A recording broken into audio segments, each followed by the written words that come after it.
Growing up with anime and manga has been one of the most interesting culture shifts I have witnessed so far in my lifetime. It probably sounds insane and arrogant to say that since people have witnessed Dr. King, wars, COVID, the space race even. Well, I digress. In terms of a media cultural shift, I mainly say this due to the fact that in the early 2000s, unless you were watching Pokemon, Dragon Ball, or Sailor Moon, you were getting bullied. You could be watching Naruto or Fullmetal Alchemist, shows with action, depth, and emotion, and then gotta feel isolated and afraid to ever talk about it since everyone is talking about either SpongeBob or Ed and Eddie. Both are amazing shows, but keep going. Granted, we did have some gems that paved the way back then, and that also moved the culture, such as Teen Titans or Avatar: The Last Airbender. That was the middleman that would do two things: shift people over to a more story-driven animation, or they just liked this one show and never bothered with any more of them.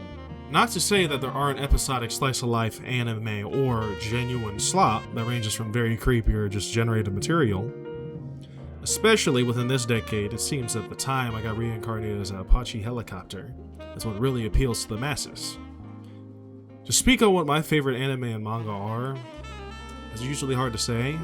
If I were to do a top 5 in no particular order, I would say you got JoJo's, Dragon Ball, Full Metal, Naruto, Berserk.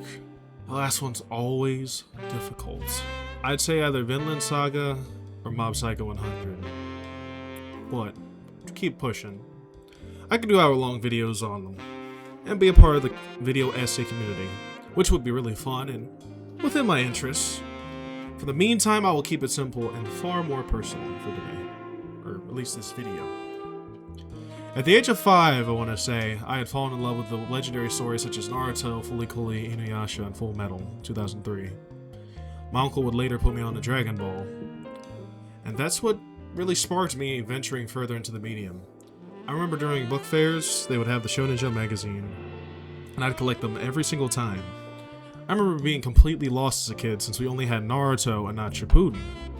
They were at the end of the Kage Summit arc, and then the next time I grabbed it, they were early into the 4th Great Ninja War arc, where Naruto was training with B. I remember being geeked about the fact that my middle school had manga to rent out. I saw that while it was a small collection of mainly the big three, I had to read all the volumes they had. I'd be in class minding my business, and I had a homie who didn't understand the greatness yank the book out of my hand and proceed to say, "You're really reading this stuff?" I simply told him, yeah, grabbed it back and kept reading. There was a dude who knew a little about it and explained it in the worst possible way imaginable that made it just so cringy.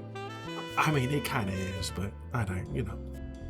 I let it be since I figured what was worse, allowing for them to make fun of you for reading manga or explaining how they are wrong and don't know peak.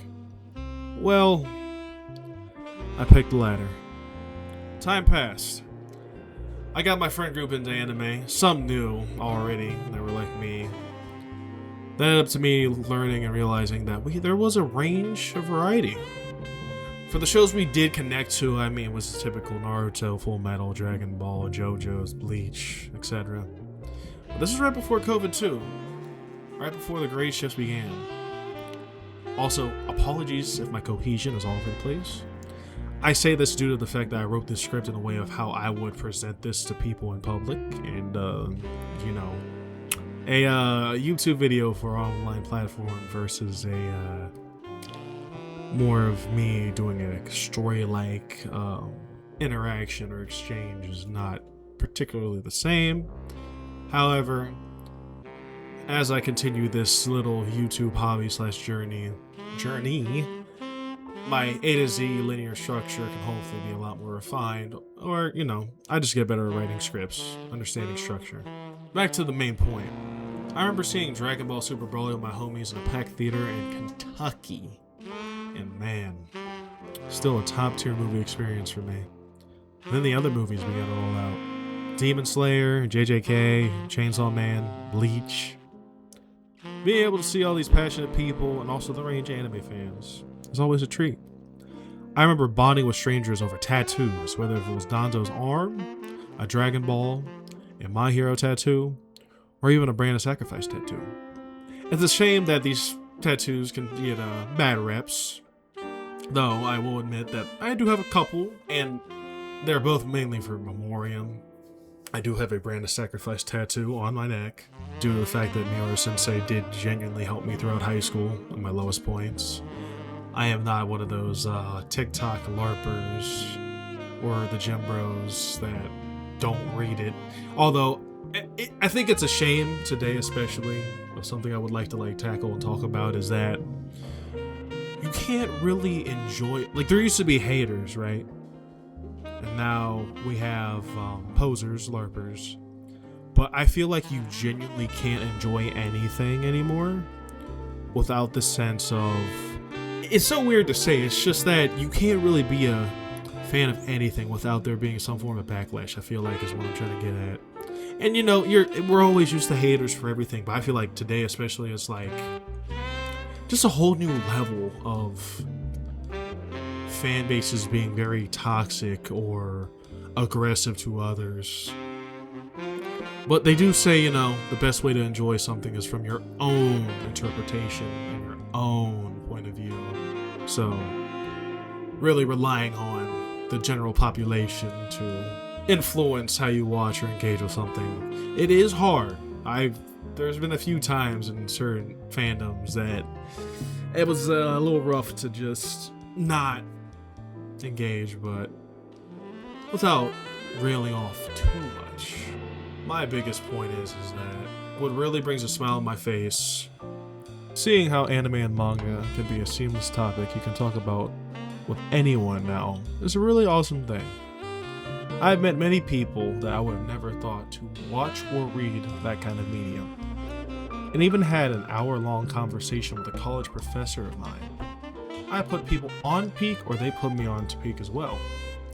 Honestly, one of my favorite moments I can think of, especially, Vinland Saga was one that I had to take a second dive into.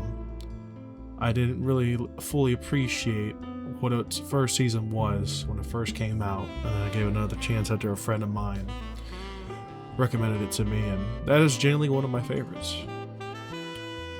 I could ramble for hours, but to keep this video from not getting redundant, all I really want to say to finish off this first video of mine is thank you to those who have given me laughs, depression, and perspective on life.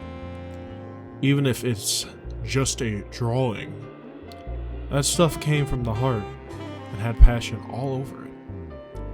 That definitely paved the way for me throughout my journey so far, and I wish and hope that I can create something that can give back to the world and to those who held me, and hopefully for the next eras to come as well. Thank you.